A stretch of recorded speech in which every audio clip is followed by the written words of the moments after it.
Good evening, good afternoon, good morning, whatever the fuck you're watching this. This is episode 15 of the RosinBaggers podcast. Hi, 15 strong.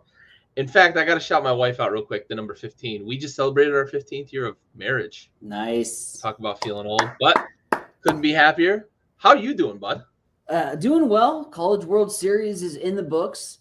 The NHL Stanley Cup is in the books. The NBA Championship is in the books. Guess what? We are all that you have left in terms of sports. Baseball, it's it. And we're talking about it. Yes, we are. Yes, we are. And we've got a topic that's going to spawn off of our first topic here. So I'm going to review my series first, and then we'll get to yours because yours is going to lead us into another. Mine's got a little more drama. Yeah, for sure. Mine essentially is just another reinforcement of the fucking RosinBaggers curse. You highlighted the State of the Union for the Guardians last week. I talked about the Guardians favorably in my matchup preview, and they went and lost 5 straight. I think they got one last night to break the streak, but they just took a shit right after we highlighted them, as most teams and people do, because that's the curse of the RosinBaggers podcast. But it's great. Yeah, Major League Baseball should take notice of the RosinBaggers pod. Give me a call if you need someone to suck. I'll talk about them favorably on our podcast. We've got John Madden beat by 1,000 in terms of the Madden curse for the EA Sports video game. Every time we talk about a team, and we're going to talk more about that, every time we talk about a team, it either positively or negatively. If we talk about them negatively, they'll go on and win 12 straight. If we talk about them in a positive manner, say, hey, good things are happening, guess what? You're in due for a 6-game losing streak. And thanks to your pops, Bills. Yeah, man. Bills Mafia. Bills. We're actually from Bills country. My dad's a huge Bills fan. I've got a soft spot for him. But yeah, we're from near Buffalo, up in Bills country, man. I'm a mid-'90s Bills fan and have started to really turn around since we got the whole Josh Allen and things are working out right now. So yeah, I'm all aboard the Bills bandwagon. Circle the wagons, like Chris Berman says. Let's go. Nobody circles the wagons like the Buffalo Bills. But to finish off kind of talking about Red Sox Guardians, the Red Sox are still playing good baseball. And we talked about how much they struggled early. And of course, now they're playing good baseball. We did talk about them before the season as we expected them to kind of be in this 4-team hunt. Don't look too far away, though, because the team we've talked about a couple of times and how young they are, the Orioles are playing good baseball. So that AL East is fucking stacked. And it's more stacked, I think, than we would have expected it to at the beginning of the season, because I think we across the board thought the Orioles are a couple of years away. Right. But man, they're what, 5-6 games back of 500, which is way better than I would have expected them to be closing in on the All-Star break. For sure. But to stick to the conversation with the Red Sox, they're getting pitching again. Early in the season, they had pitching and no offense. Then they had a little bit of offense and the pitching sucked. Now it seems they've put both together to a certain extent. There's still some guys on that team that are struggling a bit. JD Martinez is really streaky. Devers is a guy that just continues to hit the ball 140 miles an hour every time he's at the plate, but they're not getting. Story cooled off a bit. He had a real hot streak there, and they're a team that if they do put it all together, I don't want to play them in October. And I think what Cleveland got this past weekend was a little bit of a taste of what the Red Sox can be if they put it all together, because they looked really good in all phases in that series at one time or another, including in a couple of those games they really put it on in the Guardians. So I think we're seeing the Red Sox kind of turn the corner, and that AL East is going to be an absolute crapshoot down the stretch, with the exception of the team that's running away, and we're going to talk a little bit about them in a little bit. Sure. You got any thoughts on the Guardians after we talked about? Man, I've got more thoughts on the Red Sox because I think that they do a hell of a job at knowing what the headlines are and paying attention to what the big series is and the big spotlight. I think they saw the bulletin board material on the wall, and we saw how much praise Cleveland was giving and was getting from the national media, and quite frankly, respectfully so. Cleveland was the hottest team coming into this past weekend before they ran into Boston, and Boston's out to prove a point. What's that Jordan GIF? And I took that personally. Yeah, they look extremely good when they put it all together. And I think for Boston, if they can find a sense of consistency as they move forward, this is going to be a tough out. And you mentioned you don't want to play him down the stretch. I don't want to play him right now. Boston looks damn good, and apart from a few pieces that have yet to get to full potential, this is a team that could surge and can easily string off 13, 14 wins in a row, and it wouldn't surprise me in the slightest. Cleveland's sudden downfall after all the momentum that they had obtained, I thought was a little bit on the shocking side, but certainly when you look at the caliber of the opponent that they played, Boston was a tough out. Then you turn around and you're facing off against Minnesota, who was right behind you on the heels in the division, and they're still facing off against Minnesota now in a tie game going into the bottom of the seventh inning. So we'll talk more about the AL Central here in just a little bit because I got a series preview coming up with the AL Central leading Minnesota Twins. But for me, Boston is playing really good baseball, and that showed this past weekend. Yeah, for sure. I mean, they've matched the Yankees over the last 10, and if you're doing that, you're doing something right. Absolutely. All right, so let's talk about your series review from last week. You were looking at Dodgers and Braves, and this was a pretty good series. We know the Dodgers have a little bit of injury issues right now with Mookie Betts especially being out of the lineup, but they were competitive in this series, and I think this, at least in my opinion, this series kind of showed why you highlighted it. It was a really good matchup of two great teams, but we had a little bit of drama with the return of Freddie Freeman. So what are your thoughts on this series? The big storyline is not the result of the series. And this was an extremely competitive series all throughout. You take a look, you needed Saturday and Sunday's games. Both needed a big clutch game-tying RBI shot. And you go back to Friday, Freddie Freeman gets his emotional return to the Braves. The Dodgers in game one, Trey Turner gets the big clutch hit. Well, name one clutch hit he had in that game. He had three different big hits, including a home run, as the Dodgers were able to knock off the Braves. This was a pitching duel throughout, by the way. Great pitching in this series. There wasn't a game where a team scored over 6 runs. I thought pitching was phenomenal here in the series, but Trey Turner gets the go-ahead home run. The Dodgers beat the Braves 4-1. The Braves would come back on Saturday. They would tie up the series with, lo and behold, Marcell Ozuna. Hello, where have you been since your injury last year? Marcell Ozuna comes back onto the scene. He hits a 2-run blast in the 8th inning. He breaks the 3-3 tie. The Braves would go on to win 5-3. Sunday took a wild bounce, and it's why we love the sport of baseball, because there is things that you just don't see every single game on the diamond that happen that change the course of events. And this was certainly the case on Sunday. A drive to Austin Riley on the third base side. Riley tries to glove it, knocks off the glove, bounces into fair territory. Chris Taylor gets credited with the RBI. A ball lands in fair territory. Dodgers win the game in extras by the score of 5-3. But the entire, as good as this series was between two teams that I think are going to compete in the National League and could potentially be in the NLCS. Potentially. I'm a Cardinals fan, so I'm still holding out hope. Could potentially be in the NLCS. This was irrelevant to what happened 24 to even now 48 hours after the series has concluded, as there has been real drama that has been created with the Freddie Freeman situation. And drama that started when we all I'll include him, you, myself, we scratched our heads and we wondered what the hell happened and how you would lose a franchise player to go to LA, a guy that, for all intents and purposes, looked extremely satisfied and happy in his home in Atlanta, being in front of those fans. He had found a home, and we all wondered, what was the motive? What changed? Why would Freddie Freeman, of all people, who's got money and plenty of it, take the money and run to LA? Well, as it turns out, I don't know if you got an overlay for it yet, but there it is.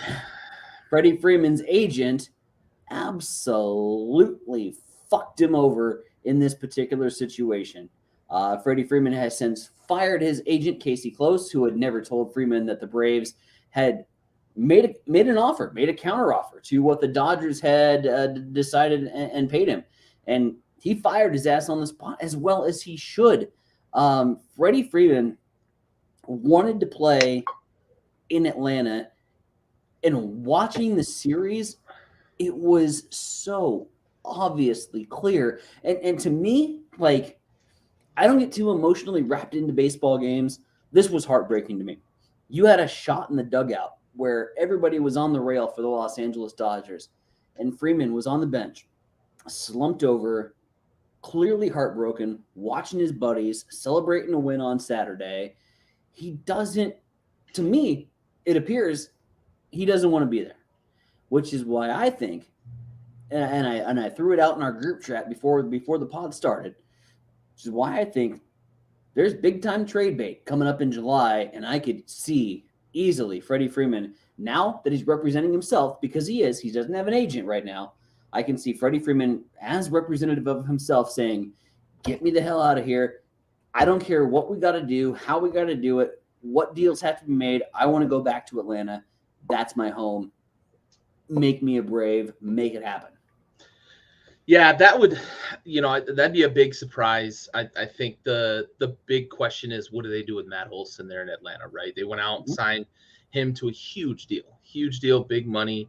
I think there's mutual kind of sour feelings between the departure, right? And I think the fans showed that and how much they embraced Freddie. Every time he came to the plate, he got the standing ovation, the first at bat, and they just constantly were cheering for somebody who was on the other team. Right. He was interacting with former players, former teammates, and really just felt like you thought he was wearing the wrong jersey during that series. And then for, kind of the storyline, you mentioned it before the season, everybody was surprised. And there was the offer of 5 years, 100 and some million, 150 million. I think it was about 5 years, 30 mil a year. And Chipper Jones comes out Monday or Tuesday and says, like, I told him he was making or at least he was playing a dangerous game, right? Mm-hmm. Because you play in Atlanta, you love it there, you're embraced by the fans, you're part of the family. You take a little bit less to stay home. And even at that point in the offseason, I know Freddie wanted the 6 years because of his age and kind of where he falls and where 6 years would take him to. But you sort of felt like eventually it was going to work out there in Atlanta. I did.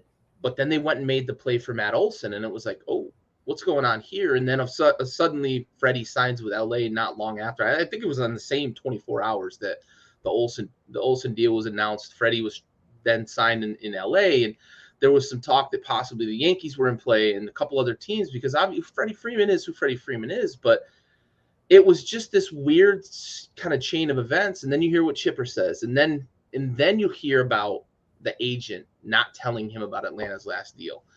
They offered the 6 years. They offered just a slightly bit less money. But of course, agents, for anybody who doesn't know, agents being agents, they're eternally greedy and always thinking about the next deal. If I take less on this, I might get screwed on the next one, yada, yada. I might be seen as soft or whatever stupidness that is. Freddie doesn't want to be in LA. I don't think Freddie wanted to be in LA to begin with. I think LA was the best situation for him after the thing had fallen through with Atlanta. But now you look back on it and you're like, well, it didn't fall through with Atlanta. No, it fell through with my representation. And as you said, he fired him, as he should, and he fired him immediately. This is, as you put it, fucking heartbreaking, man. Like, you don't often see these marriages of player and team that fit so well, and then you can't explain why they break up, right? And to equate it to another sport, like Tom Brady playing 20 years with New England and then leaving, you understood that because Belichick was an asshole and Brady was fed up with it and wanted to go see how things were up elsewhere, right, where you could have weapons. Even in the game of baseball, you look at some guys that ended up with teams down the stretch where they kind of moved on. You could understand. Players were beyond their years. They end up on another team. You don't expect them to play with that team, et cetera, et cetera. That you almost kind of forget, like, the last team that some of these legends played on, but you can understand it because they're beyond their time. Freddie Freeman is still very much in the prime of his career. Mm-hmm. Now, whether 6 years is the length of the rest of his prime, the DH in the NL changes things. Absolutely. And if you're Atlanta, you have to think you missed an opportunity here because of this agent. And if you're Freddie, you have to feel like you really missed an opportunity to finish your career as a Brave. I'm with you in that I hope that it happens. I want to see the drama of the trade deadline always. I want to see big moves. But absolutely, I do feel like if there's a trade to be forced, it's Freddie forcing his way to Atlanta. I just look at the pieces and what would have to move, and I'm curious how that works out. Is it Freeman for Olsen, right? Are the Dodgers interested in Olsen on the price tag that he's on? And he's younger. Maybe the Dodgers are interested in something like that. His bat has picked up. Maybe he's gained some value. But man, it is just it's devastating to continue to hear the news that comes out around this, and to hear what Chipper said, and then the agent gets fired. It's miserable. Well, and as you mentioned, at this point in the situation that's developed, there's not much and you feel bad for the Braves organization because there's not much they can get in return to get Freddie Freeman back other than maybe a straight across Matt Olson trade, which I don't know at this point. Did the Dodgers do that? I mean, does that benefit the Braves organization? Right now, you say if you trade for Matt Olson for Freddie Freeman straight across, you're giving more chess pieces to a contender in your own league, in the National League, and you sure as hell don't want to do that. There's going to be prospects involved. You know, this has a different feel from Mookie from Boston to LA. This has a different feel from the potential names that have been circulated, like Juan Soto, who's getting in out of a pretender and into a contender. Maybe at this point in the trade deadline, this has a different feel from Mike Trout being absolutely fed up with the Los Angeles Angels of Anaheim. This is a situation tipping pitches. Oh God, this is great, and visibly frustrated, just like Freddie Freeman was visibly frustrated and distraught being in LA for that 3-game series back at Truist Field. You know, but this has. The situation's written all over it where it's going to be a tough deal to make. You hope it gets done for the sake of everybody involved because you feel like that would kind of bring balance to the baseball universe. But to hear Freddie Freeman himself and those who are close to the situation says, if Freddie would have known that Atlanta had countered and that there was a deal on the table and he would have taken it, and all along everybody that was associated with baseball that knew anything about the situation would have said, well, hell yeah, he would have taken it. Like, that's what we all expected him to do. And we were all completely blown away and shocked by what had transpired. Freddie Freeman deserves to be on the Braves. And there's no question in my mind about it. The Atlanta Braves deserve Freddie Freeman. Now the question is, how do you make a deal to make that happen? Are there draft picks involved? I mean,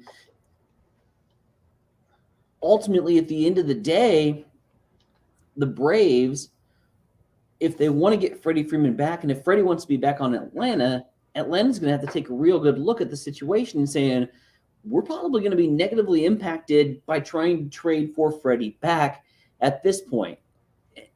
It's a shitty situation for anybody to be involved in, and I don't envy the rare time that I don't envy a player, a Major League Baseball player, the rare time that I say I don't want to be in those shoes.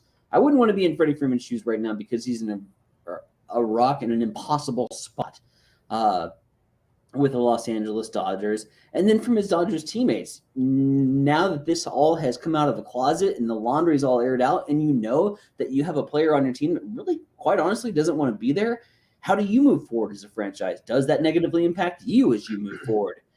They're going to have to get some shit sorted out here in a real hurry.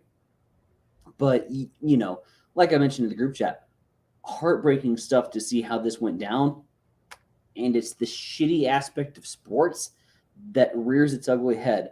The fact that there's agents out there I've always believed that more players should represent themselves and do what they want, get the deal that they want, be your own representation, and don't have to go through sharks that are essentially out there just to get the biggest and best deal for their buck.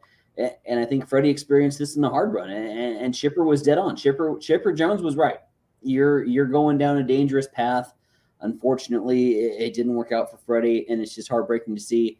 And it really put the damper, quite frankly, put kind of a rainy cloud on what was a hell of a series between the Dodgers and Braves, because that was some great baseball this weekend. But what we found out 24 to 48 hours after was there was some emotional attachment that was involved in that.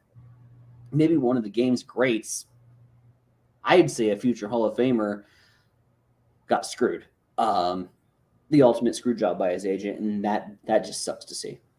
Yeah, for sure. And, the Braves, for all intents and purposes, are kind of life goes on. They have to be, right? And I think Freddie at some point is going to have to get to that to continue to be a contributing member to the Dodgers. He's been an asset for them. Braves are winning tonight. I think the Dodgers play a little bit later, but, it's tough. It's tough to see. And this is one of those rare cases where, like, the business of the game has fully proven to be very toxic. And it's not because of the player. It's not because of the team. It's because of the business of sports. You hire an agent to be your advocate. You hire an agent to be the buffer between you and a lot of things. They take care of marketing opportunities. They take care of appearances and appearance fees and all the stuff that goes into it that a lot of people probably don't think about, that players, professional athletes go through with all of the additional extracurriculars. The agents are supposed to help with that.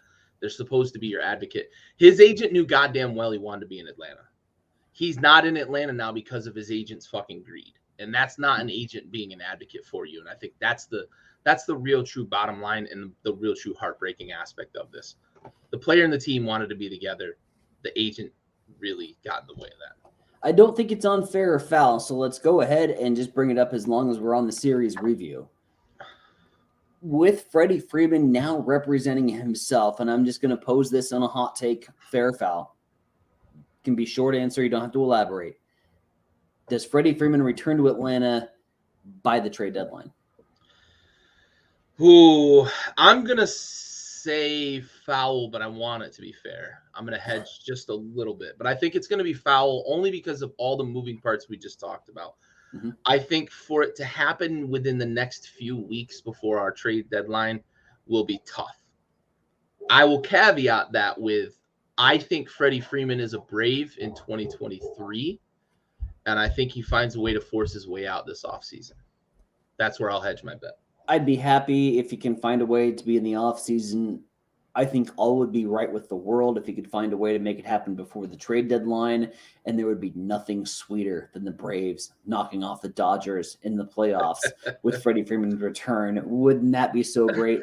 I am emotionally pulling fair on my hot take fair. There foul. You go. I like it. Sometimes we got to think with our heart. Absolutely. All right, so let's move into looking at this upcoming week. So for our series previews this week, you wanted to take a look at, and you mentioned it. You kind of had a little bit of a lead into it. The Twins and those upstart Orioles. What you got for this series?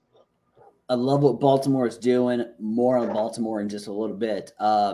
Well, let's start with Baltimore. Congrats to the Baltimore Orioles. The first month that you have had since 2017, the first month in an entire month that you will finish with an above 500 record. We are at June 29th, and Baltimore is going to finish with an above 500 record for the first time in 5 years. That's huge. Oh, to be an Baltimore Orioles fan. Holy shit. You got to be excited, and you got to know, like, the future is on the horizon, and if you need signs, you just finished 500 for the first time in 5 years. So we're going the right way. Absolutely. More on the O's in just a second. Let's talk about the Twins. Let's talk about the Cleveland Guardians. As you mentioned in your series review, we have an American League Central race that I can't call it a sprint. I can't call it a race. I think we can call this the American League Central crawl to the playoffs, because I don't think they're going to see a wild card team out of this division. And I think this is going to be the one division that we could potentially see a winner with less than 85 wins. It is the crawl to the finish in the American League Central. I shouldn't be so crude, but after the Guardians had stormed their way to the top last week on the show, the ball club then went on and proceeded to lose 6 games in a row, lost the series finale to Minnesota on Thursday. They were tied for first. The Guardians then returned home and were swept by 3 games by the Boston Red Sox, who are all kinds of hot, as we know. They ran into a hot team, but it's an American League Central race that has literally no juice, that should have been sexy with the White Sox in there, with the Twins playing as good as ball as they did, with the Guardians getting hot. This has now the potential of looking like it's a race between the Rays, or not the Rays, excuse me, the A's, the Rangers, and the Royals in the American League. The bottom dwellers are going to be here in the American League Central. Twins leaders as of right now, thanks to the Guardians taking 3 straight losses. Thanks to 2 or 3 at home at the Rockies. Twins now have a 2-game lead. They don't look like a great team, but greatness isn't going to win this division. They've been the best and maybe most consistent thus far, and now that we're nearing the halfway point, that's okay for me, from the Minnesota Twins. So, like I said, it's not going to take a great team to win the American League Central. At best, CBS Sportsline has projections at 86 wins to take the 2022 division winner, which would be the worst. And by consolation, the American League East, 4 of the 5 teams are projected to win over 86 games. So that puts it in perspective a little bit in terms of where this race is going. But for all intents and purposes, the Twins right now are the leaders of the American League Central. They're running into a red-hot Orioles team, which I've just cursed them and Adley Rutschman, and I apologize. The Orioles had lost 6 straight games from May 13th through the 18th, and then have turned it on, playing above 500 ball, playing consistent. Adley Rutschman's been absolutely fantastic, and this is a team that is getting consistent pitching. They have been good down the stretch. They have been getting consistent hitting, and maybe because we lost. Maybe because we lost to the blue and the red team in the NL Central, which is probably why I'm wearing blue and red. I don't know. Go Bills! I'm ready for football season. That was a brutal weekend. Anyways, as you mentioned, the Orioles are playing fantastic baseball right now, and so here's why I'm watching this series, because I want to see if the Orioles can keep it going.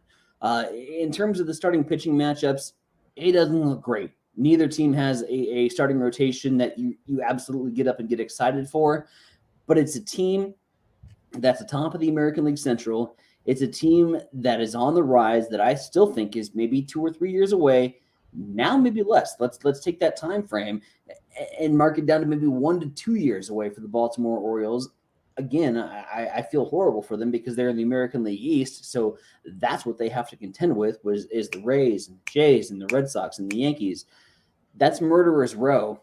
If the Orioles are in the AL Central, this is a potential race. This is a race for the lead. Yeah, they're in the race for a fucking division pennant. but you know, Adley has come on and he's really just starting to come onto the scene. Couple home runs here recently. They're getting production from guys like Mountcastle and other guys in that Baltimore Orioles lineup. So, you know, I just want to see, can Baltimore continue with their hot trend? Can they continue to play the role of the spoiler? Is this a team that's over exceeding expectations at this point, and can they continue to play the role of the spoiler? I said it in the American League East on the last pod in Ep.15. I said Baltimore is going to spoil its couple teams in the American League East. Well, now it looks like they've got a potential to ruin some things in the American League Central. The Twins just got the division lead. Byron Buxton is Byron Buxton. He is the best player in that division by far. He might be the best player in the American League, apart from Aaron Judge and Mike Trout and Giancarlo Stanton and Shohei Ohtani. So he might be one of the top 5 players in the American League. That all said, Baltimore is playing really good baseball right now. I'm eager to see if they can continue that momentum against a Minnesota Twins team who has recently taken the American League Central, or does Minnesota say, hey, we've got the American League Central at this point. Let's push on. We can gain some ground here. We're taking on Baltimore. We can get a little bit of separation, because if you look at the series at the beginning of the year, you're thinking this is a good opportunity for Minnesota to gain 3 games on their opponents with Chicago and with a Cleveland.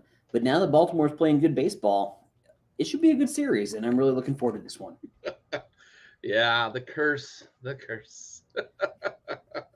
curse is real, and it's not just me. Oh, it's the entire It's group. the whole RosinBaggers crew. It's the pod. We damn everybody on this show. We are right. equal opportunity dammers here on the show. Yeah. So I like where you're going with that, because Baltimore is playing really good ball despite losing today to the Mariners. But man, they've been beating some teams that I don't think those teams would have expected to drop games against the Baltimore Orioles of all teams. And you mentioned Ryan Mountcastle. Prior to the season, I had given him some consideration as a potential dark horse for like MVP, because he finished last season really hot. And I thought, hey, let's keep that going. Let's build on it. Obviously, being a rookie last year, going into his second year, seeing more pitching. The book's out on him a little bit, I think, to start the season. But you're exactly right. He has gotten really hot. He's got 13 bombs now on the season. He's up to 275 batting average. So I think we're starting to see Ryan Mountcastle round into the form that a lot of people may have expected, or at least I know I did at the beginning of the season, that I thought he could be a guy that could stand out on a really bad Orioles team. And Santander's got 14 bombs. He's really swinging the stick. And, they've got some guys in that lineup with some pop. They've got 3 guys with double-digit home runs. You mentioned Rutschman starting to turn the corner a little bit. I think he's gonna get a lot more comfortable with major league pitching and start to get that average closer to 275, 300, because that's what I expect him to be as a hitter, in his career, to bat, up in that 275, 300 range. He's down at 220 right now, but he's starting to look a little more comfortable at the plate, and it takes some time. He wasn't up because he was injured early in the season and then they kind of left him down. I think he's just finally getting used to being at the major league level. But the Twins, I was surprised when I looked at the standings, because they're 9 games over 500, and I know they only project for 86 wins right now, but I didn't expect them to be 9 games clear of 500. So they've been playing a little better ball lately, while the Guardians have been going backwards. So this is a big series for them, not to overlook the Orioles and let the young upstart Orioles take a couple of games from them. Yeah, and you mentioned Adley in terms of, and I think comfortable is a great word to put it, because when he first got the call up, he looked out of sorts. He looked as if he was maybe pressing a little bit. I don't want to say a word from the Big Lebowski, but he kind of looked out of his element, Donnie, a little bit. And he's got things sorted out. He's got things figured out. And now that he does, he's got a swing down, and he's putting the ball in play. Like I said, a couple home runs for him, but more importantly, just putting the ball in play.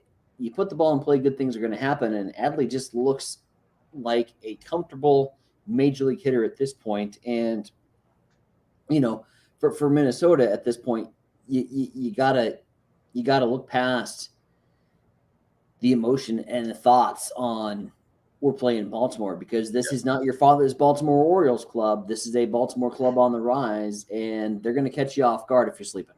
Yeah, absolutely. You let them beat you 2 out of 3. They'll beat you 2 out of 3. Mm-hmm.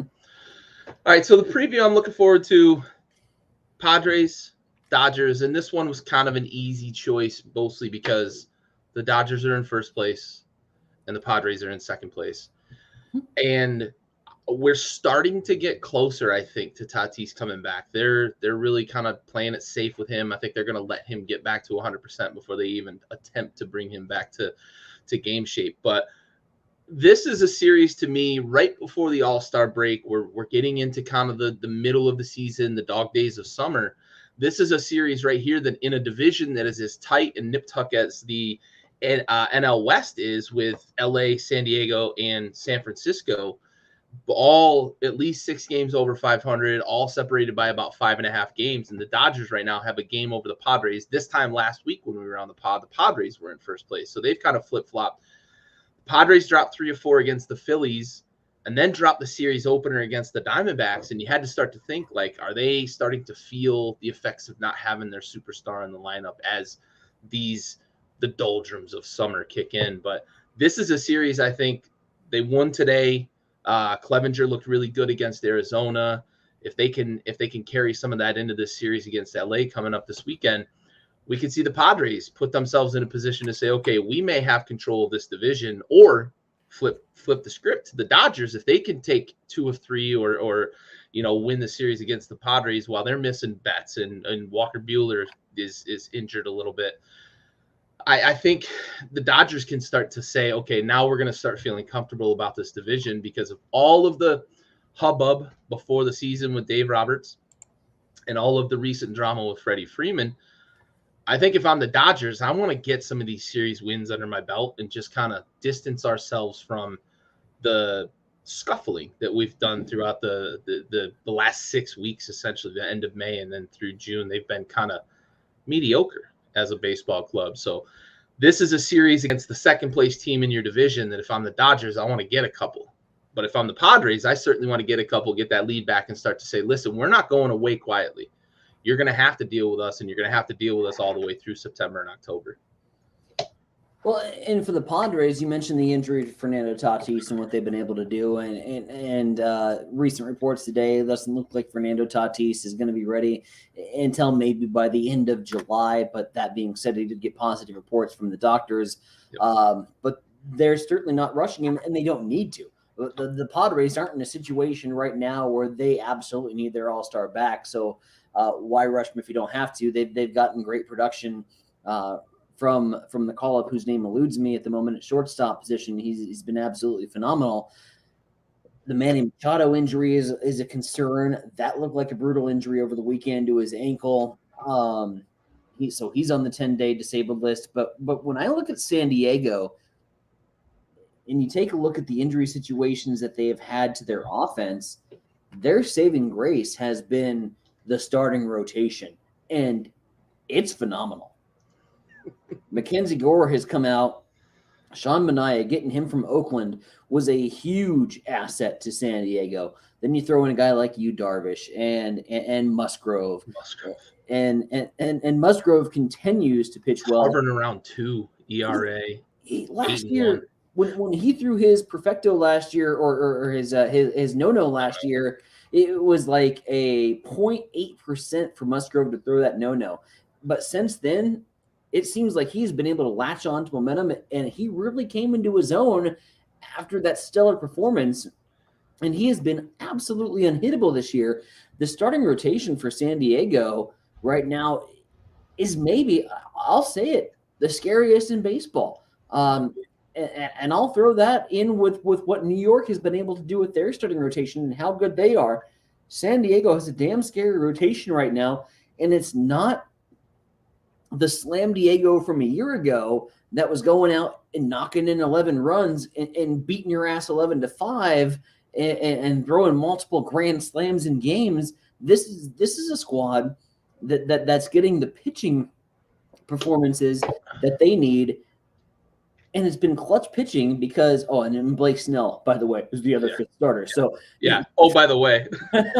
Right, his name just popped in my head like at the very last second. Yeah. But this is a rotation that's going out and saying, listen, our offense is taking a couple knocks. We're not getting the production that we got a year ago. We're going to go out, grab the ball, win ourselves a couple games, and they're doing it. And right now, I look at Colorado and what they've been able to do to the Dodgers in the last 2 games. Colorado has absolutely obliterated LA.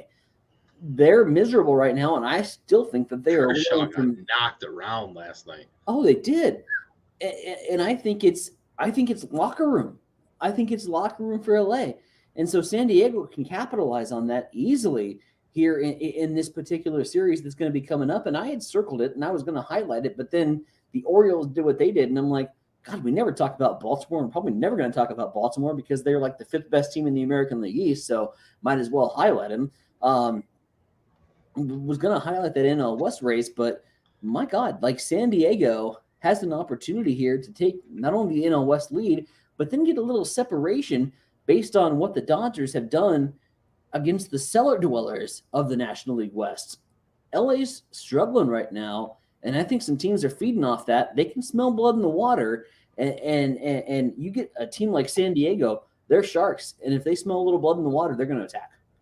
Yeah, for sure. I like the point you made about Musgrove too, because how often is it that we get this middling guy that throws a no-no and then we never hear from him again, right? And like a Reed Detmers. Right, like a Reed Detmers. Like remember Armando Galarraga got robbed of a perfecto and then he disappeared off the map. Like guys like that are kind of middle of the road guys that do something like that, they just never seem to be able to recapture what it was that made them so great on that particular day.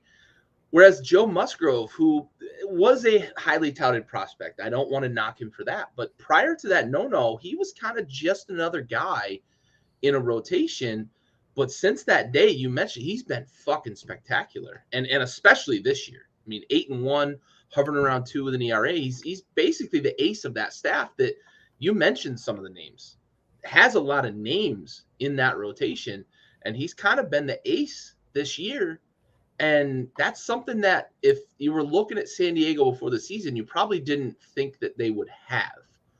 They had a lot of guys that were good, and maybe Blake Snell was the one guy you would have thought would have been a borderline ace, but Joe Musgrove has become that guy that you just roll the ball to him and you say, you're going to give me 6, you're going to strike out 9, you're going to give me a quality start every time you're out there. And every rotation needs that guy, because you said it. They're not Slam Diego this year. They're not hitting 3-0 pitches into the upper deck this year. They need this pitching to be this good, and Joe Musgrove especially has delivered.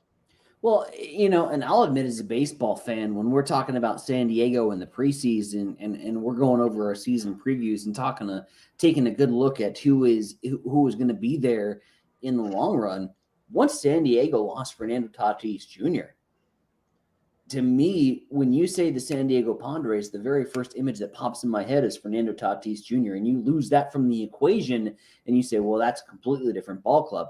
They have been able to adapt. They've been able to overcome, and now they have an opportunity to be able to gain a little separation on their big rivals in the West with the Los Angeles Dodgers. Fascinating to hear the recap next week on that series. Absolutely. Absolutely.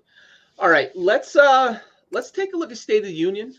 And we've got an interesting kind of synergy this week with the State of the Union. So I'm going to open the door to you first with your State of the Union. And you want to talk about the Milwaukee Brewers. Now, this is interesting because they are an in-division rival, Ty. Could you strategize it a little bit? They are a division rival. And I'm not even going to say why I'm talking about the Milwaukee Brewers until you talk about why you're talking about your particular State of the Union. Because I'm going to go on as if this podcast was originally planned and scheduled and perfected and put together in all the pieces and puzzles and prep work that we do to highlight the great teams of baseball that we do. And one of those great teams right now playing very hot baseball has recaptured the National League Central and playing great. And by God, I don't see anything that can stop them, is the Milwaukee Brewers, the National League Central leaders who lead the Cardinals by 1.5 games and could really fall off the cliff and I wouldn't care. They are an extremely good baseball team. All jokes aside, Luis Urias has played above and beyond what you would expect from Luis Urias. He has turned into an all-around third baseman that, apart from maybe Nolan Arenado, has maybe one of the best gloves in all of the game. Colton Wong is finally healthy. Congratulations. He's a former St. Louis Cardinal. Of course, getting him healthy is big news for St. Louis. And then they're getting their veteran production. Christian Yelich out of that leadoff spot. Had an extremely rough year last year. Is starting to turn the corner, is starting to look better. So Christian Yelich playing much better baseball. And Andrew McCutchen, of course, coming into that 4th spot. McCutchen has been McClutchen just like he was in Pittsburgh. He's getting big hits, big-time knocks for the Milwaukee Brewers. And then there's this guy that just hits moonshots, and his name is Rowdy Tellez. And There's a great name for a dude who just mashes. Rowdy, right? There's one that St. Louis threw him this past weekend. I still don't think it landed. St. Louis split, by the way. They came in to the series tied with the Brewers. They exited the series tied with the Brewers. That gives you an extremely good indication of how good this NL Central race is going to be, and I think it is going to be all the way until the end of September with Milwaukee and St. Louis. But this Rowdy Tellez guy, he just happens to crush the god dang baseball. And there's a couple ones that have been hitting some craters on Mars at this point. He is an all-around player. Their starting rotation, which had some question marks at the beginning of the year, has turned into a very formidable rotation with Burns, and Woodruff, and Hauser. And then when you have Josh, I don't care what you have in the bullpen. If you have Josh Hader in the bullpen, you have good odds of closing a game out because he can come in the seventh if he needs to and work 9 consecutive outs to get the Brewers the lead. The Brewers have recaptured the National League Central, and rightfully so. They were a front runner going in. The Cardinals contended. The Cardinals continue to get injury bugs. Milwaukee has, at this point, been relatively healthy, other than maybe a Colton Wong injury here and there, and maybe a couple bumps and bruises to their starting rotation. But Milwaukee, for all intents and purposes, on the State of the Union, is headed in the right direction and is headed for at least maybe 7-8 game winning streak. If I'm doing my State of the Union correctly, let's say 8, 9, 10s. It doesn't matter at this point, because the reason that we picked the Milwaukee Brewers, and you're going to get to it on your State of the Union here in just a little bit, is this show is damn cursed. And we have the blessing of every single time we talk about a Major League Baseball team, right, wrong, or indifferent, they go in the opposite direction. So I'm highlighting the Milwaukee Brewers this week. I'm talking about how good they are and how great they could be, with a subtle little side job of maybe hoping that they slide down the ranks on the NL Central and St. Louis maybe can't catch up with a few games here before the 4th of July holiday. But in all honesty, Milwaukee has good things going for them. They are a team that is traditionally starting hot, fading late, and then fading out of the picture by August and September. This is the traditional time where we see them slide. I look at their roster. I look at what they've done in recent days. I look at what they've done in recent games. They show no signs of sliding at this point. I think we are honestly, all jokes aside, in a 2-horse race, St. Louis and Milwaukee for the National League Central, and wouldn't be surprised or shocked or at this point even upset if Milwaukee took the National League Central from the Cardinals, because they certainly deserve it with the roster that they put together and they've kept together throughout the last couple of years.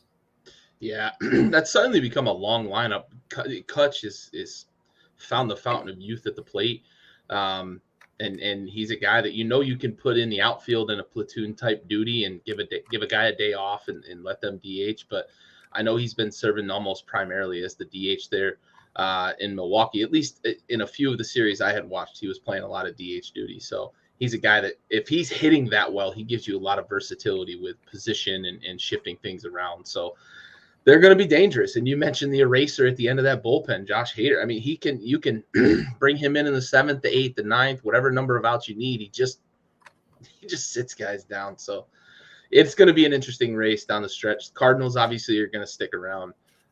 But I appreciate you wanting to talk about the Brewers, because my State of the Union, we're going to talk about the State of the Union of this podcast. And rightfully so. And for anybody who is a true baseball fan, you understand all 3 of those. However, we will talk about it. The curse of the GOAT was Stove's beloved Cubbies. That was their curse. They hadn't won since like 1916 or 1906, and they finally broke that curse. And didn't it feel like the end of the world when they did? Like, I honestly woke up that morning and I'm like, how am I alive? The Cubs won the World Series. I thought God was going to smite the earth. Yeah. And probably the most famous one, the curse of the Babe, right? The Red Sox sell Babe Ruth to the Yankees, and he goes on to be probably the best baseball player that's ever lived, right? Of course, he's the all-time legend. He's the one everybody's measured against, power hitters, and Shohei Ohtani's being measured against him because of what the Babe did as a hitter and a pitcher early in his career. And the Red Sox sold him for like a pack of green gummy bears, and he went on to be the legend in the Bronx. And then maybe the least known of all the curses is the curse of the former Cleveland Indians, the curse of Rocky Colavito. And they went, I think, 56 or 57 years between World Series wins, and it was attributed to the big old curse of you got to have a curse, right? If your team's not winning, it's got to be a curse of some sort. Other sports have them, but these are the three big ones for baseball. And now we've got a new one in baseball, the curse of the RosinBaggers podcast. And we can go down the list, and I know I'm going to miss some, but we had the beginning of the season. I talked about the Texas Rangers competing for the AL West, and they've been an awful team. And then they go away and they come back, and then you bring them up on the State of the Union, and they go back to being shit. And then just this past week, we talked about the Guardians, and the Guardians have fallen apart. And we talked about Reed Detmers and being a prospect after his no, and he can't strike anybody out now. And the list, I think, honestly, just goes on and on and on. We shit on the Red Sox. They've won 50 games in a row, it feels like. Trevor Story, who we said, what the hell happened to him? He got paid. He sucks. And then now he's just he got on that red hot tear where he hit like 6 home runs in 7 games. And my preseason predictions. Yeah. Remember the Los Walker Angeles... Buehler. I had the Cy Young Walker Buehler. He's on the fucking IL. I had the Los Angeles Angels of Anaheim winning the American League West. They fired their manager before the All-Star break. I had Lucas Giolito winning the Cy Young. His ERA was currently going into Saturday at a 9.74. Almost double digits. Jesus.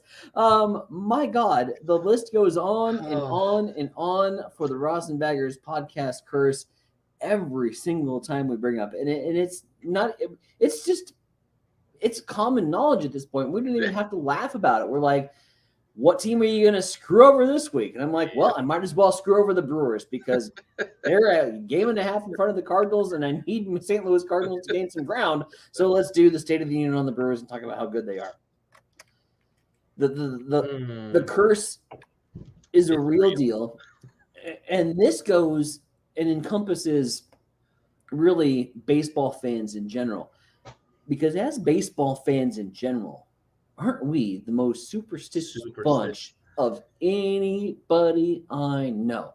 I think the game of baseball in general, and there are so many superstitions that players have that it's unbelievable. Fans have it, right? They'll sit on their couch, and if they move and their team like has a bad play happen, they're like, oh shit, I got to get back in that spot, or turn your hat this way, or turn your hat around, or it's crazy. But on the field, the number of superstitions there are on the field it's banana. Don't step on the foul lines. Do not step on the foul line. Not at all. Do not step on the fucking foul line going on or off the field.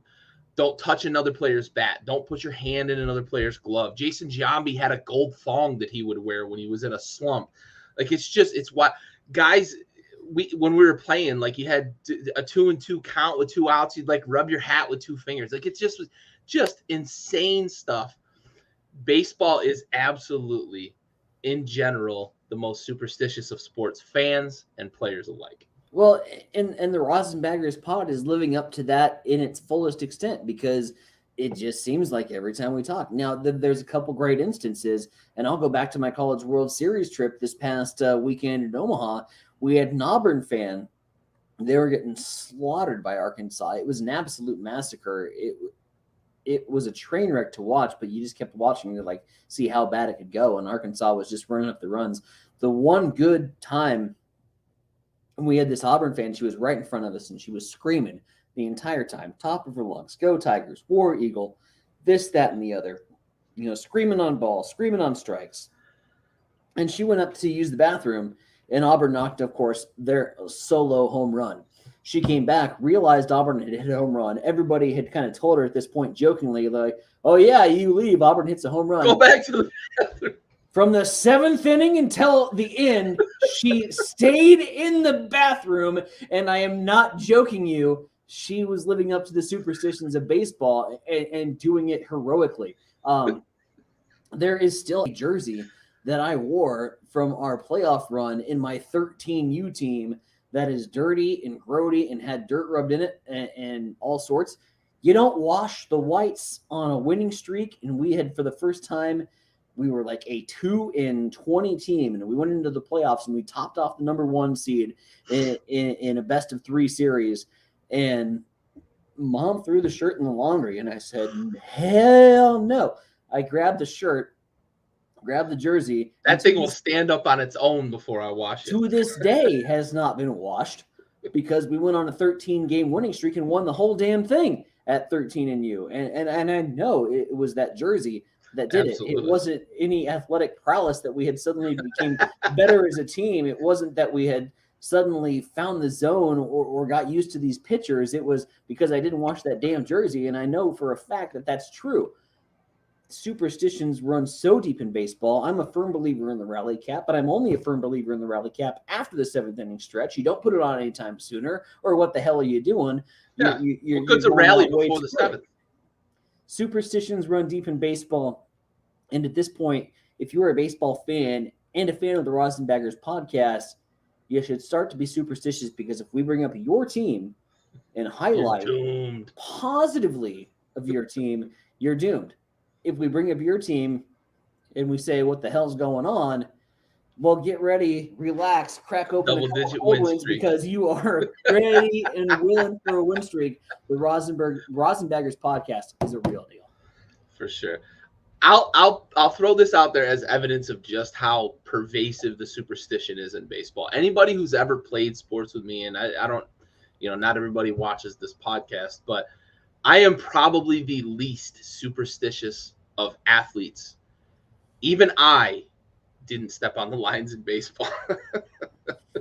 Even I didn't put my hand in another man's glove. Right. That's just how pervasive it is in baseball that you can't get away from it. So, yeah, we are the new curse of the Bambino, the curse of the GOAT. It's kind of exciting, really, in a way, to know that we can control a team's destiny, right? To know that I can send the Milwaukee Brewers on a 14-game skid anytime I want to. Milwaukee Brewers on State of the Union for the next 8 every shows. week. So good. But the Cardinals can't beat the Cubs, so what the hell difference does it make? I guess it ain't going to do any good for the Brewers to lose. All right, let's do quick salute to service, and we'll finish up with fair or foul.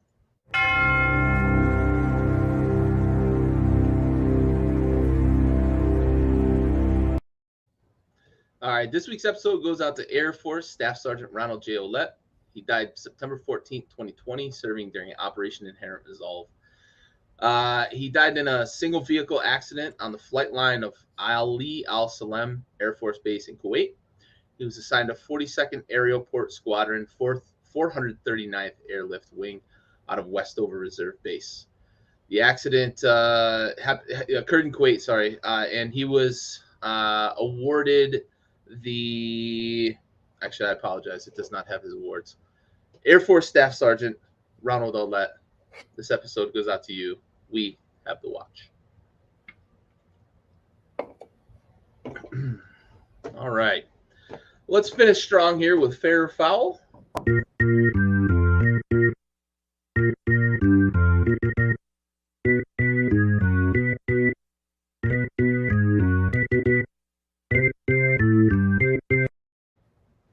I think we already answered this one. Some good topics on fair or foul, by the way. But fair or foul, the curse of the podcast is absolutely real. We've established. This is as fair can get. Straight away center, 408 across the fence. This ball is absolutely fair. All right, fair or foul. The New York Yankees will get over 116 wins this season. Now, we have to put out a disclaimer because as it stands, they are on pace for, I believe it's 118 wins. So they are right there. And we do often see teams cool down as the season goes. So, Ty, I ask you, will they maintain this pace and break the 116 wins record? Well, going back to our previous fair or foul topic, sorry, Yankees fans, you're screwed because I'm going to say fair. I think this Yankees team is good enough to get to the 116 mark. I think this team is good enough to get to where they were on the pace at the time we posed the question. And at the time we posed the question, it was 120. Yep. Provided, of course, health is intact. And that's a huge part of the New York Yankees, because you take a look at that lineup, and it's the big three right now that are doing the big things. Now, even Giancarlo Stanton, who is 5 of 43 in his last 43 at-bats, his five hits have been home runs. Aaron Judge has been an absolute monster and is arguably the American League case at this point for the American League MVP. And I don't think you can make another argument. Aaron Judge is playing on a whole another level in the American League. Anthony Rizzo always comes up clutch. You got to assume that Joey Gallo is going to find it at the plate at some point. You have to assume that Josh Donaldson is going to come around at some point. And here's the reason why I think the Yankees are going to be even that much better, is because you got guys like Gallo and Donaldson, big names in baseball that are struggling, that I really can feel like can turn it around. And if their starting rotation continues to pound the numbers that they've had, if their bullpen continues to produce like they do, this is an extremely good Yankees bunch that, by the way, this just in, we're 2 weeks from removed from talking about them, and they're still flying under the radar, I feel like. They're not gaining the national exposure and national attention despite being on pace for 120 4 days ago. That's unheard of. This isn't, you take a look at the lineup, and I say, why not? This is a great lineup that can put it all together and that can rattle off certainly 8 of 10 on a consistent basis and play consistently great baseball. They can win series.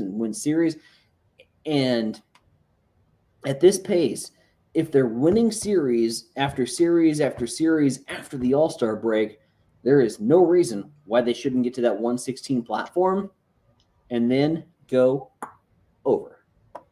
Fair for me. Yeah, I kind of went back and forth on this topic a couple of times, and I even made counter arguments in the same thought when I was looking at this, because I watched their series against the Astros. I saw I believe I saw all 3 games. It might have been a 4-game series. I might have only seen 3 or 4. But in those 3 games that I watched the Astros no-hit them. And then I watched the Astros no-hit them for 6 innings in the next game, and then lose that game because they came back and beat them. And then I watched the Astros again in the last game that I watched, have a 5-3 lead in the 9th inning, and then lose that game. And I looked at it, and my immediate knee-jerk was, this is foul, because I don't think that the Yankees hitting, with how much they rely on the deep ball. They've got 3 guys on that team on pace for 60-plus bombs. I don't think, or that my immediate thought was, I don't think that they can sustain winning baseball relying that much on the long ball. However, the counterpoint to that is that they're never out of fucking baseball games. Because Aaron Judge can book it. It was a 4-game series. You're right. I missed the first game. Because Aaron Judge had a walk-off home run in game 1 of the series, went hitless in games 2, 3, and the beginning of game 4, and his next hit was a walk-off hit in game 4 of that series. So they're never out of games because they've got 3 guys on pace for 60, and I believe it's like 5 guys on pace for 40. They are just a mash unit, in not in the negative sense of being a hospital unit. They just mash the ball. And that pitching has been great. We've seen a little bit of a drop-off from Nestor in his last 2 starts. I do think he's going to get back on track. Tyone had a rough start his last time out. I think he's going to get back to throwing as well as he was, because you can't throw as consistent as they did for 4 months of the season and then expect me to think like things are going to shit, or 3 months of the season think things are going to shit. So I'm going to say foul on this, but it's going to be so fucking close. I think they win between 113 and 115, and we are going to be on chase alert for all of September with the Yankees chasing 116 games, because I just don't trust in the dog days of summer that they don't drop a game here and there that they shouldn't drop. which could hurt them on that pace. They're so close. I think the pace is still 120. I think I'm wrong about that being 118. I just don't trust that it's that nip tuck that they can drop a game or two in July and August and not miss the mark, but just barely. So I'm going to play this close to the vest. I'm going to say foul, but I'm going to say September is going to be exciting as a baseball fan. I'm a Yankee hater, but if you're chasing history, I'm going to watch and I'm going to tune in.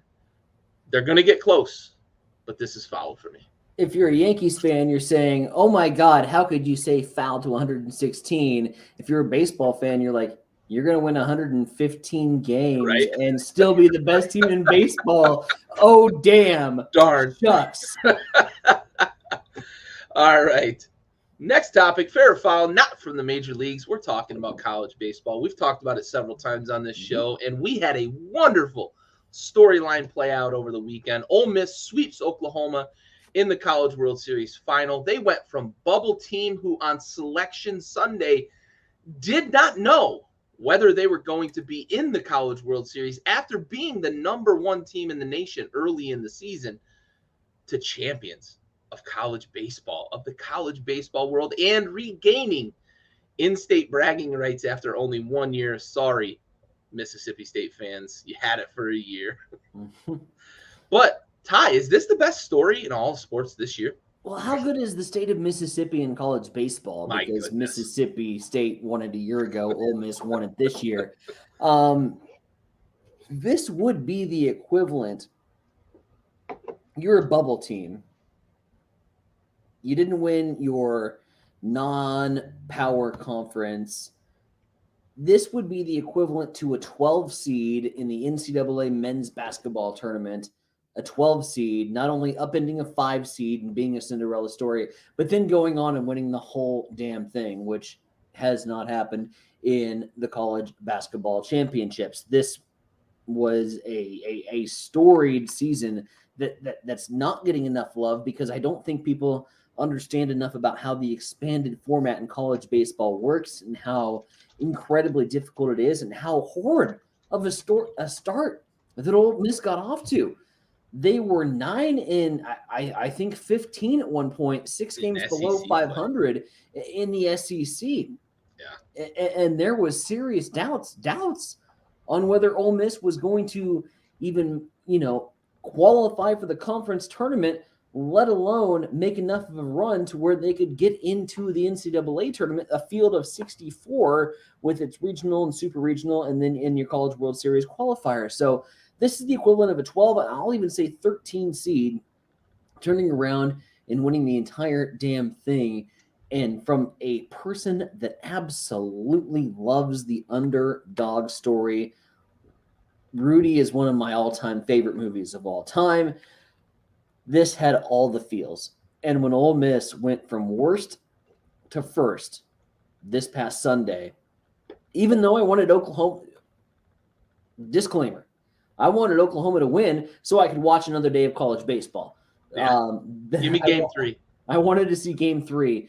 But when Ole Miss came and swept Oklahoma on Sunday at the Chuck, or in a wild game too, great game, and where they were basically out of it until the last minute. To me, I look at sports stories and I'm trying to find one, and I don't see an underdog story quite like this one. I love this story. I wish it would get more attention. I wish college baseball was featured more heavily throughout the course of the regular season. It got plenty of love in the postseason, and I will give ESPN and all the media partners that were associated with the College World Series credit for that. But it doesn't get enough love during the regular season. If you would have seen how much Ole Miss struggled during that course of the regular season, to see what they overcome, to see what they were able to accomplish, you would find that this was, in fact, the greatest sports story in the year 2022. I say fair. Yeah, I mean, Ole Miss played in the conference with what everybody thought was the juggernaut. Tennessee was going to win this thing and going away, and they didn't even make it to Omaha. Meanwhile, Ole Miss goes from, we don't know if we're even going to get a regional game, to we're playing in the finals of the College World Series. And I will say that there are some intriguing stories in sports, right? But they're intriguing for different reasons. So I look at the NFL, right? And the story with Matthew Stafford going to LA, getting out of Detroit after a long time there, being on a really bad team and winning the Super Bowl, right? That's a good story. I look at basketball with Klay Thompson and all the injuries that he's dealt with, 900 some days since his last basketball game, comes back this season. They go on a run and win a championship. Good story. Steph Curry gets a 4th title, the whole Kevin Durant thing. Good story. I look at the NHL with the Avalanche, and they've been struggling the last few years with early exits in the playoffs. They get over the hump, win a championship, right? And then Connor McDavid with his run with Edmonton is another good story in the NHL. But I just don't see one that has this same underdog feel. The Avs were not an underdog. The Rams were not an underdog. Matthew Stafford, for all of the struggles he had in Detroit, was not perceived as an underdog. He was perceived as a phenomenal talent on a bad team. The Warriors were not perceived as an underdog. I don't know that people picked them to win the championship in the preseason, but they were not perceived as an underdog. So for those reasons, I'm with you. This is fair in that it is and should be the featured story at the ESPYs this year.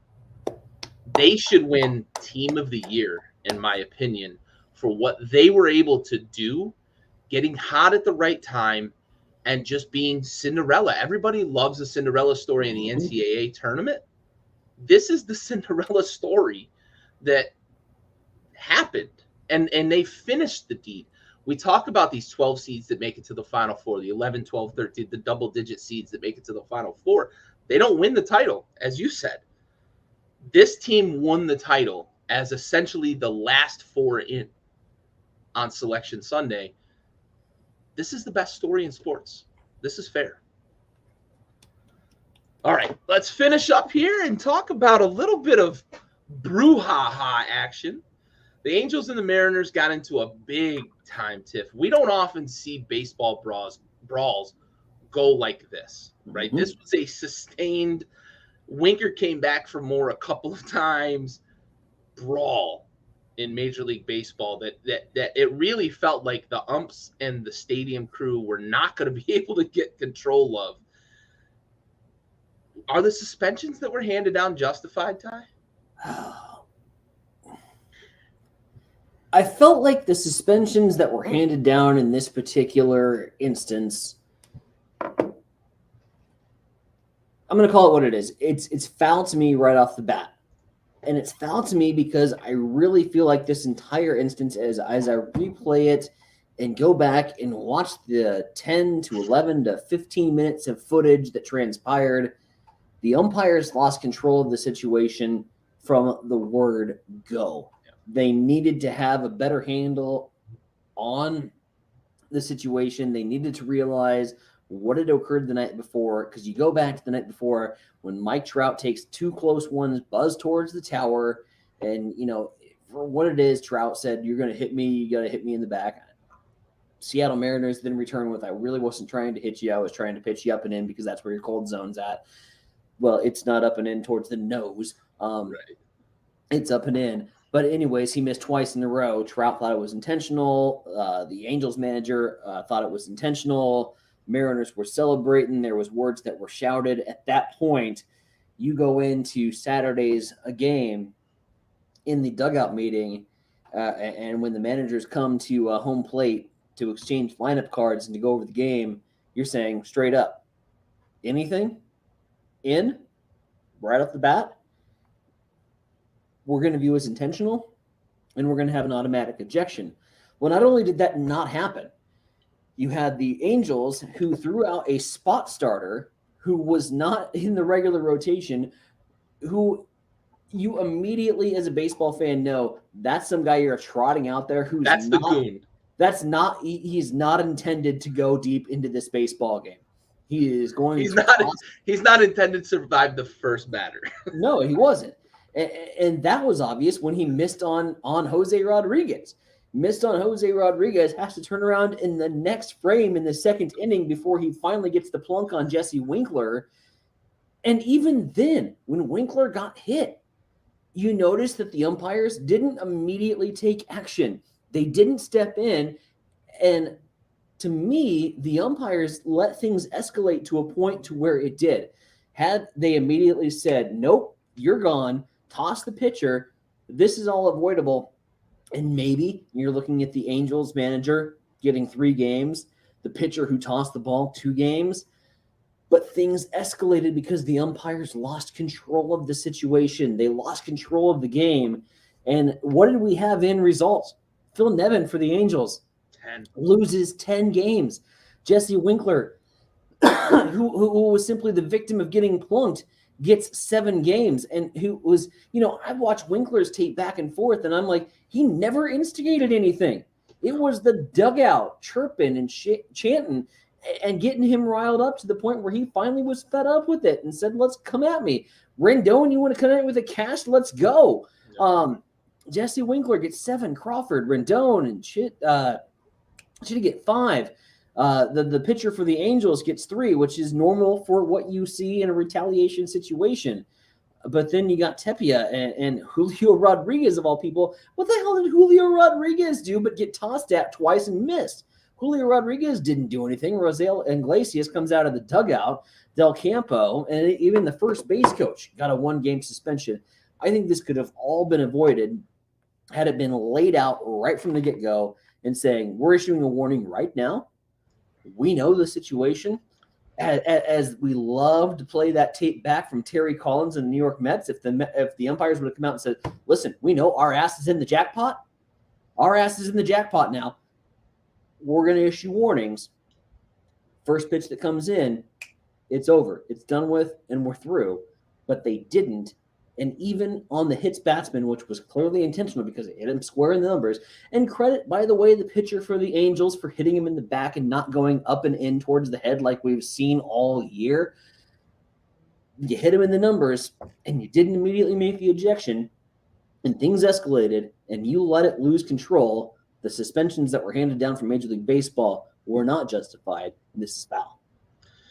Yeah, and I think if you look at this in a vacuum from the actions post-escalation, I think you can say if you're Major League Baseball and you're going to ignore what the umpires did in this situation, I think you can find a way to justify the sustained action, 10, 15 minutes of interrupted baseball, embarrassment in front of the fans, all the video that's out there, J.P. Crawford jumping on dudes and throwing punches, and Winker going in the dugout and then wanting to come back out, and then going in the dugout again and wanting to come back out.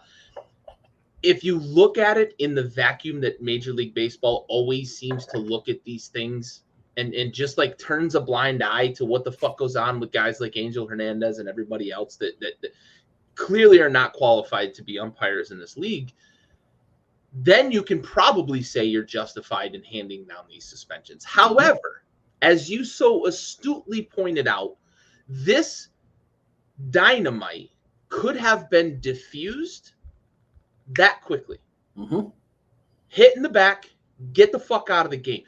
Even at the beginning of this whole confrontation, you see the manager pointing and saying, you said you were going to toss him.